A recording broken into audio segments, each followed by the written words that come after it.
So here's the thing. I've got this one ingredient compost hack that totally changed the game for me. Seriously, it gave me black humus in just 21 days.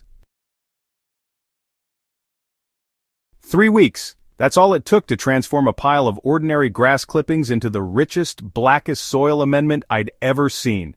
While my neighbors were still turning their compost piles and waiting months for mediocre results, I was holding handfuls of premium humus that would make any gardener weep with joy.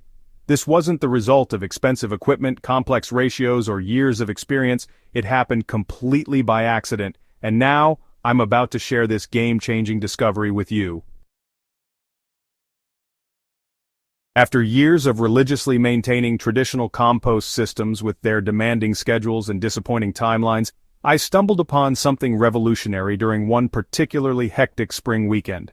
A massive pile of fresh grass clippings sat abandoned in my yard corner, soaked by unexpected rainfall for an entire week.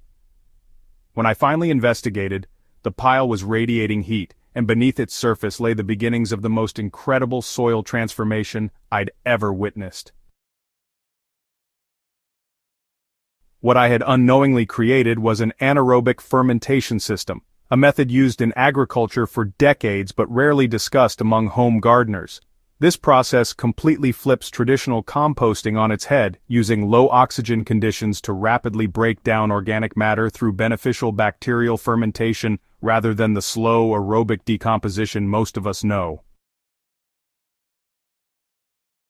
Traditional composting depends on oxygen-loving microorganisms that slowly break down materials over months, requiring constant turning, precise carbon-to-nitrogen ratios, and honestly, endless patience. Anaerobic fermentation thrives in the exact opposite conditions, compressed, waterlogged environments that would spell disaster for conventional methods. When grass clippings are packed tightly and kept consistently moist, beneficial bacteria begin fermenting the organic matter immediately. These microorganisms produce organic acids that rapidly dissolve plant tissues while simultaneously creating humic substances, those dark nutrient-dense compounds responsible for healthy soil's characteristic black color and extraordinary fertility. The temperature and moisture dynamics work completely differently too. While aerobic systems need regular turning to maintain oxygen levels, anaerobic fermentation actually requires elimination of air pockets and maintenance of saturated conditions. What seems like a composting mistake becomes the foundation of rapid soil creation. The beauty of this method lies in its deceptive simplicity, though precision in execution makes all the difference.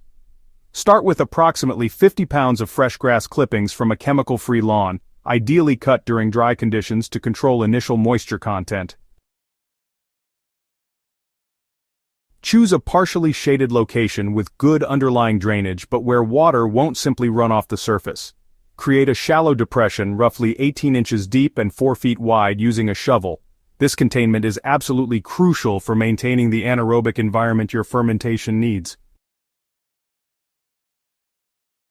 Layer the grass clippings in 6-inch increments, compacting each layer thoroughly by walking on it. This compression eliminates air pockets that could disrupt fermentation. Between each layer, saturate the grass completely with water until it's soaked through, but not swimming in liquid. Think of a wrung-out sponge consistency. Now the final critical step involves covering the entire pile with a heavy tarp, and, securing the edges with bricks or stones to create an airtight seal. This covering is key because it maintains essential moisture while preventing oxygen infiltration that would shift the process back to slower aerobic decomposition. During the first week, your pile will heat up dramatically, reaching temperatures around 130 to 140 degrees Fahrenheit, based on visible steam production. The grass transforms from bright green to darker, more subdued colors, developing a sweet fermented aroma that's honestly pretty similar to silage. Week 2 brings the most dramatic changes. The pile compresses to approximately half its original volume, while the smell evolves into something distinctly earthy. Individual grass blades become increasingly difficult to distinguish as the cellular structure rapidly breaks down under the fermentation process. By week 3, the transformation pretty much completes itself. The material, you'll notice, becomes dark, crumbly humus with this rich, earthy fragrance that's, well, reminiscent of forest soil. The volume shrinks to about 1/3 of the original pile, but what's left is incredibly dense and just packed with nutrients. Moisture management, honestly, stands as the most crucial element throughout the process. You'll want to check moisture levels every few days by lifting a corner of the tarp and squeezing a handful of the material. It should feel like a wrung-out sponge, never waterlogged but also never dry. Temperature monitoring, while it doesn't really require precise instruments, actually helps you determine proper timing. The pile needs to maintain elevated temperatures for the first 10 to 14 days to ensure proper fermentation. If you notice temperatures dropping too quickly, just add some water and make sure your tarp seal is still nice and secure. So temperature monitoring, while it doesn't need super precise instruments, really helps you figure out the right timing. The pile should keep those elevated temperatures for about the first 10 to 14 days to make sure proper fermentation happens. If you notice the temperatures dropping too quickly, just add some water and check that your tarp seal is still good and tight. Compression just can't be overlooked here. Unlike traditional composting, where aeration is super important, this method actually needs you to get rid of those air spaces. You'll want to recompress the pile twice during the first week as the materials settle, and that way, you keep that crucial anaerobic environment going. If your pile starts to have an ammonia smell, it's probably either too wet or not compressed enough. What you should do is remove the tarp, add some dry organic matter if you have it, recompress everything thoroughly, and maybe improve the drainage around the base, just to be sure. So, if you notice that decomposition is moving a bit too slowly, it usually means there's not enough moisture, or maybe the temperature isn't quite right. Make sure your pile stays consistently damp and, during cooler weather, try insulating it with some extra organic matter. If you spot white or colorful mold growing, that's a sign of oxygen getting into your pile. Just check that your tarp seal is nice and complete, and recompress any spots that might have loosened up. This premium humus honestly is super versatile and works wonders in the garden. You can mix it right into your vegetable garden soil as an amendment, blend it into container potting mixes, or even steep it in water to make a really effective liquid fertilizer. The humus integrates beautifully with the existing soil, improving both structure and fertility regardless of soil type.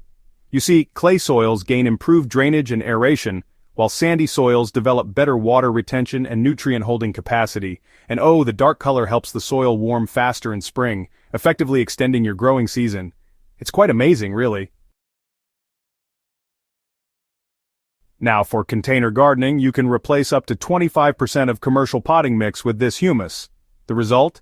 Healthier plants that require fewer supplemental fertilizers. The improvement in plant growth and vigor is, well, consistently remarkable across all applications. It's truly something to see.